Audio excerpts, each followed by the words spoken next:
आप लोगों का हमारे साथ इंस्टीट्यूट में हम आपके लिए लेकर आए हैं सेंट्रल आइडिया, जो बहुत ही इम्पोर्टेंट पोएम है द ट्रू ब्यूटी। इसके लेखक हैं थॉमस कैर्यू, इसके राइटर थॉमस कैर्यू हैं। हम उनकी पोएम द ट्रू ब्यूटी का सेंट्रल आइडिया लेकर आए हैं। देखिए, बहुत ही महत्वपूर्ण सेंट्रल आइडिया है, हर बार आया है और यह पोएम भी बहुत महत्वपूर्ण है। हम आपको इस पोएम का एक्सप्लेनेशन और कैसे आपको इसका पैसेज लिखना है हम वो भी बताएंगे।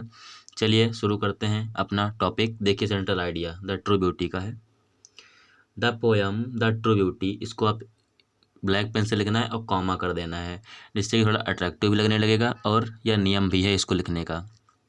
The poem the true beauty composed by Thomas Carew, इसको भी कॉमा में कर देना है, ब्लैक पेन से करना है। Thomas Carew present spiritual beauty in this poem. He appreciates the beauty of mind and soul which is based on the virtuous, contrary to that is the physical beauty, rosy cheeks, coral-like lips, and star-like eyes. This beauty declines with the passage of times. The physical beauty decreases when he beloved becomes old, and with that the love also fades away. But the love also based on gentleness and purity of mind and soul is everlasting. देखिए, इसका वो क्या है, हम आपको इसका पहले अर्थ बता दें। देखिए, the poem the true beauty, जो कविता है the true beauty composed by Thomas Carew, इसको थॉमस कैर्यू जी ने लिखा है।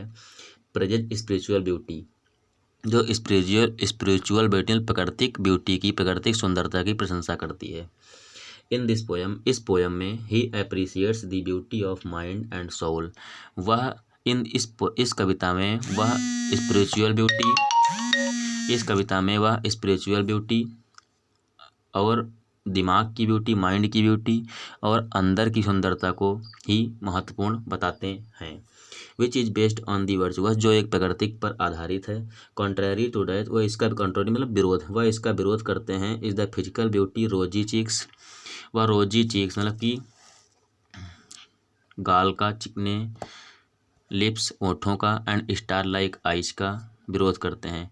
दिस ब्यूटी डिसलाइन करती है with the passage of times, और वह मतलब कि अरे तुम ऐसे समझ लीजिए, इस सेंट्रल आइडिया में, इस पोएम में ये बताया गया है कि जो हमारी स्पिरिचुअल ब्यूटी है, जो लव है, वो फाइनली स्पिरिचुअल ब्यूटी से होता है, प्राकृतिक सुंदरता से होता है।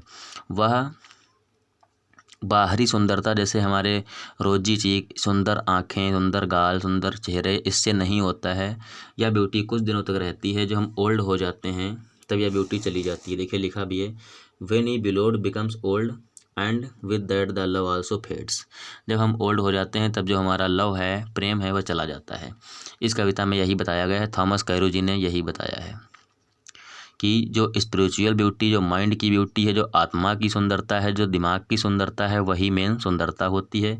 और ये सब बाहरी दिखावा है, यह सुंदरता नहीं होती। अगर होती भी है तो यह कुछ दिनों तक होती है, जैसे ही हम बूढ़े होते हैं यह सुंदरता फिर से चली जाती है। इस सेंट्रल आइडिया और इस पोएम में यही बताया गया है। चलिए, बहुत ही इम्पोर्टेंट पोएम है, इसका हम लोगों को अगले वीडियो में एक्सप्लेनेशन भी देंगे।